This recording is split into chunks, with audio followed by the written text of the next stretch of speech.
established to be linked to a substance called perfluorinated octanoacid, or PFOA, or C8 as it's called in shorthand. You read about these things. But what's the environmental law about? It's about prevention of getting to that point. It's somewhat of a failure when you have the law, but it's better, however, than the alternative, which is nothing. It's a failure if we don't use our environmental laws to prevent things from getting acute and problematic to that extent. That is the entire structure. Environmental laws are prophylactic. There is no conservative lawyer who could get up, who represents industry, who could get up and say anything different. They are prophylactic. But if you remove the bottom cards, the house of cards of those laws will fall down. And that is exactly what's happening. And people aren't getting it because they're not following it. Now, that's one reason we've been posting all of the incremental ways, all the specific things that have been happening on our Facebook page for the edification of probably 150 people. But this is probably a little bit bigger than 150 people. So that's the, and what about regulations? What do these regulations do? I don't love regulations. I don't, because most of them seem kind of picayune.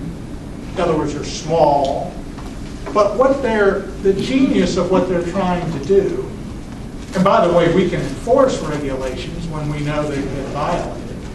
So it's not like they're useless to us. But they just don't get to the big picture quite often. But here's their importance. They are meant to make sure that company follows regulations. They have lawyers telling them you better follow regulations. They have managers and engineers that are supposed to be trained about following those regulations.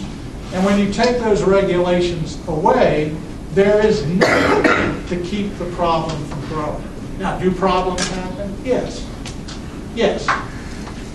You pour something in a drain that doesn't belong in a drain, and it doesn't get anywhere because the drains and the pipes tend to not be well maintained, buried underneath your factory. Or your drain system isn't connected to anything. So you get occasional plumes of contamination, like up in Yellow Springs, Ohio, from certain companies that are good companies in many ways, other than environmentally. And this contamination spreads out and begins to affect the entire environment. Those things happen. But companies do follow regulations. Not every company doesn't follow regulations. Or not every company has somebody that's trying to take care of a short-term problem using a tactic that they'll never get, it'll take years to figure out when the plume is sighted what happened. So that's what the regulations are about. They are the prevention. They assure that by doing certain things, you will not create those problems. So for every handful of companies that violate the law, there's a whole bunch of companies that don't violate the law, but it's not because they're metaphysically good people. It's because somebody has trained them that you have to follow these regulations.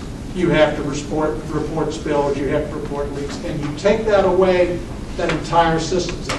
You take that away, the federal government is not even a threat to enforce. Then you take away enforcement by the 31% or more budget cuts in the EPA, and you've finished off an entire area. And my area, our area of the environment, is the #1 target.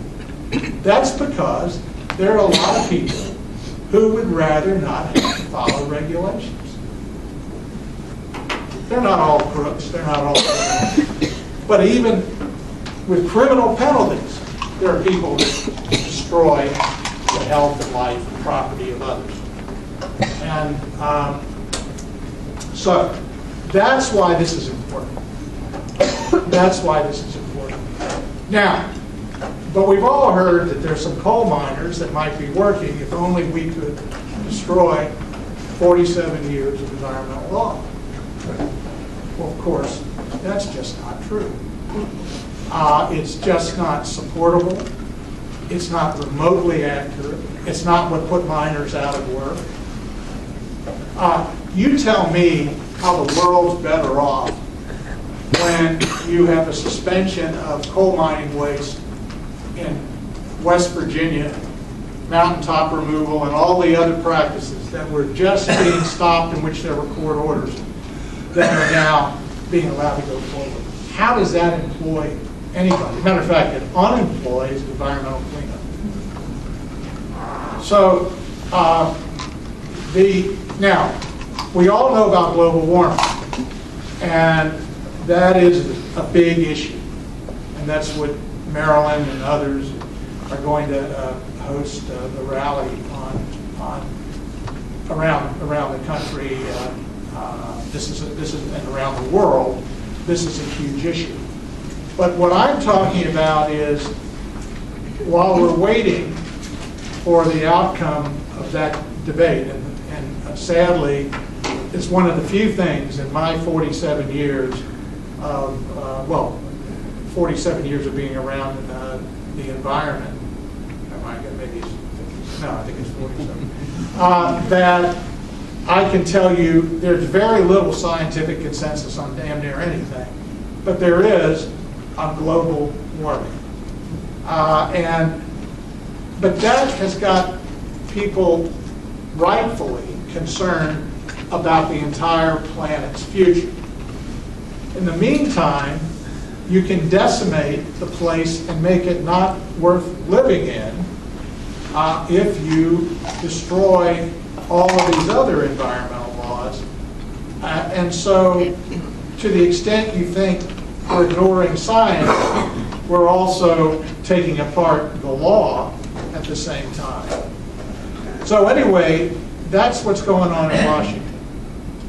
Here in Ohio, I proudly call us the Louisiana of the North, because we've had very little enforcement of environmental law in Ohio. But let me tell you a secret you don't know. The reason it hasn't completely fallen apart is because the way the laws are written, the U.S. EPA, up till now, and Region 5, specifically for Ohio, the U.S. EPA has always had an oversight that prevents the Ohio EPA and actually stops the Ohio EPA from doing lots of things that are very bad. For example, we have an air nuisance provision in the Ohio State Implementation Plan. Ohio just wants to get rid of that because people like around Perma-Fix up in Dayton, when they can't breathe, or maybe remember the Elda landfill, we did that case, and then 2,000 poor people within 2,000 feet of Elda over here. All of the interference with their lives, that violated federal law. And that meant it could be enforced, and by having that ability to enforce it, we were able to prevail in that case in front of Judge Spiegel and get something done for those thousands of people. Now, Ohio EPA's wanted to get that air nuisance provision out of the state implementation plan, but they can't demonstrate a bunch of things they have to demonstrate on a lot of the changes they want to make to the satisfaction of the EPA, which is there up till now to make sure that our environmental laws are enforced. So that's how the EPA is a deterrent to a bad state agency. And when I say a bad state agency, a misguided state agency, a state agency that isn't enforcing environmental law, but which is what most citizens think the EPA is doing. that they're actually the cop that enforces environmental law, because there isn't any other cop, and the law of the United States says they are the cop. So you take away Region 5 of the US EPA, and guess what? There's a specific proposal to take away, make disappear Region 5. Put it, somebody out in Oklahoma or Iowa or somewhere, where Region 5 has been one of the best environmental agencies of district regions, one of the best regions. And we happen to be in it, Kentucky's in it, Tennessee's in it, no, Kentucky isn't in Region 5, I'm mixing up the Sixth Circuit. Illinois, Michigan, Ohio are in Region 5. And I think Indiana might be too. And this has been a great region. The actual proposal of the Trump administration is to get rid of Region 5. A whole host of senators and congressmen signed a letter, and only one Republican signed, and that was Rob Portman, saying this is crazy. So, remember what I said about a house of cards? Think of all of the cards that are being removed, and think of what you're going to have left. That's how you undo all of the web of environmental laws that have protected, and even industry says, have made the progress we've made over the years, which is hardly perfect by any means. But that's why we are where